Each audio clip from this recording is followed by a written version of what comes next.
taking a little break for the book widget thing in order to talk to you about this new fad that people are doing with the Bitmojis.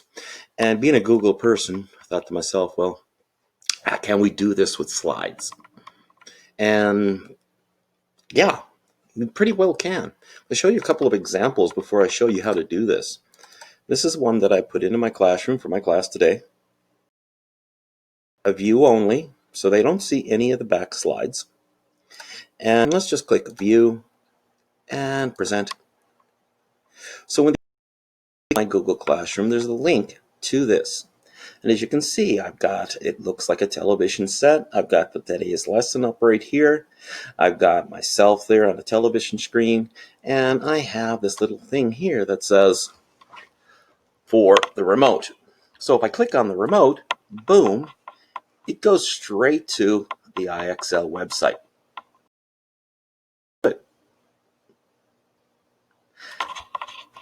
I come back here, help, they click the picture, and boom, they've got a video of me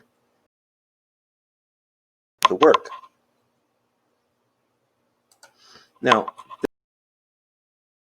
younger kids especially, but for the older kids, having that sort of detail may actually bring some of them in. And the other one is this one right here for reading. And I'm going to put it as the view so that it opens up as this interactive slide. Again, and click the book right here. It brings me, and up in the corner we have the book that they're going to be reading, brings me straight to the Epic website for them to go in. Plus, now I'm going to quickly make one just to give you an idea of what I am talking about. And first thing I'm going to do is I'm going to go File, New, and I'm going to create a slide. Once I create that slide, I have to give myself a background. You can use it as a picture, but I find using it as a background is a little easier to do. Okay, so we go Slide, Change Background, choose an image, and I'm going to just choose something from my photos. Let's go with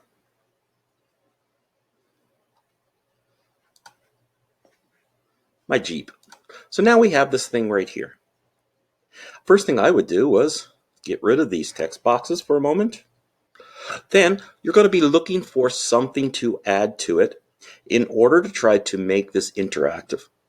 Either A, you're going to go onto here on Google, okay, type in something that you want, whether it's a bird, anything like that, copyright friendly, so labeled for reuse. So let's just take this little birdie right here and we'll just download it. I could have tried copy. Either one's perfectly okay.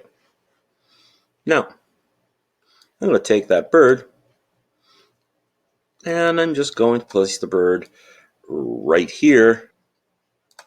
And now I have the bird on there. Now, if I had time, I would probably edit out that background. I click on this, and imagine now, for that bird, I wanted some information about it. So I wanted some information about the Korean lucky bird. Site, I copy this with a Control-C or right-click copy.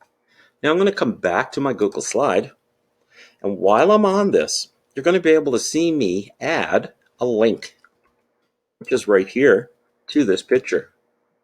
Now this link now makes this picture become sort of a hot link, okay? And with the specialized crop image, you can change the shape of what you're cropping out. But I can give it sort of a frame so that it crops out that picture. As you can see, I've got the curved edges here. I can even take this picture and make it a little bit more interactive. I can go in and I can use my Nimbus to cut out a section of this, save it,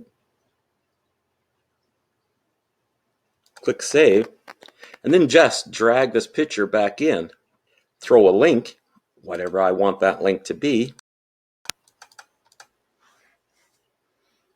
Slave Lake Parks, and go into Maps,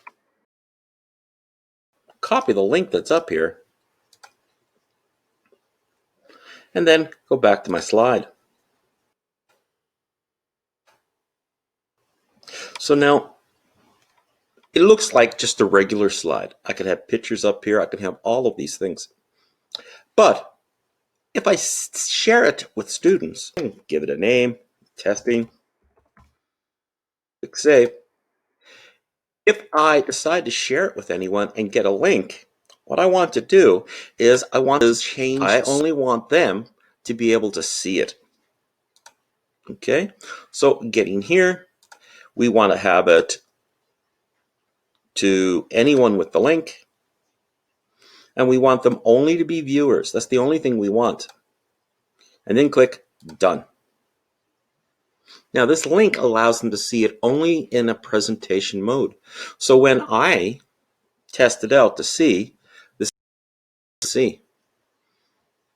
Now, of course, I would have spent a little bit more time on that Jeep picture, but by clicking on this, a link that will bring them straight through to the bird page, and another link that brings them straight through to the Google map.